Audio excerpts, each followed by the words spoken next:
একটা ছোট দেশ, চারপাশে শক্তিশালী প্রতিবেশী। কিন্তু প্রশ্ন একটাই, বাংলাদেশকে কি যুদ্ধে হারানো সম্ভব? আজ আমরা আবেগ দিয়ে নয়, বাস্তবতা, ভূগোল, জনশক্তি আর ইতিহাস দিয়ে এই প্রশ্নের উত্তর খুঁজব।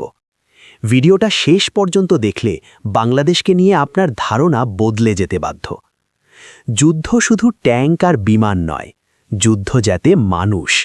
বাংলাদেশের জনসংখ্যা প্রায় ২০ কোটির কাছাকাছি, এর মধ্যে বিশাল অংশ যুব সমাজ। যুদ্ধের সময় শুধু সেনাবাহিনী নয়, পুরো জনগণই প্রতিরোধে রূপ নেবে। এই দেশের প্রতিটি ঘর থেকে একজন যোদ্ধা বের হবে। এই দেশ ১৯৭১-এ দেখিয়েছে সাধারণ মানুষই সবচেয়ে ভয়ঙ্কর সৈনিক। বাংলাদেশের শক্তি শুধু সেনাবাহিনীতে সীমাবদ্ধ নয়। বাংলাদেশ সেনাবাহিনী, নৌবাহিনী, বিমান বাহিনী, বিজিবি প্রায় ৬৬,০০০, পুলিশ, আনসার ও ভিডিপি।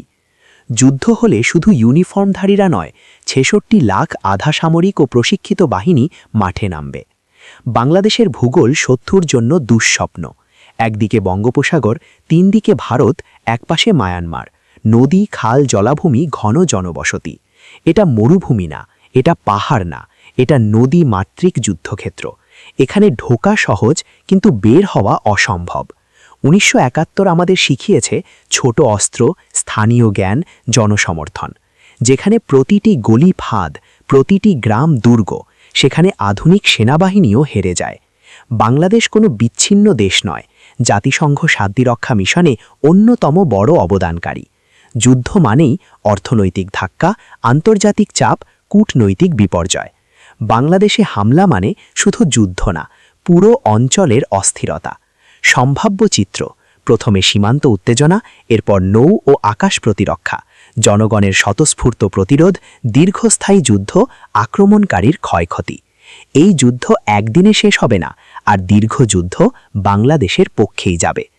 বাংলাদেশকে যুদ্ধে হারানো অসম্ভব, কারণ এই দেশ শুধু মানচিত্র নয়, এটা মানুষের দেশ। ২০ কোটি মানুষের দেশ, ২০ কোটি হৃদয়ের দুর্গ। এই দেশের শক্তি অস্ত্রে নয়, ঐক্যে। ভিডিও ভালো লাগলে লাইক দিন, দেশের জন্য ভালোবাসা থাকলে শেয়ার করুন। এমন ভিডিও পেতে সাবস্ক্রাইব করুন।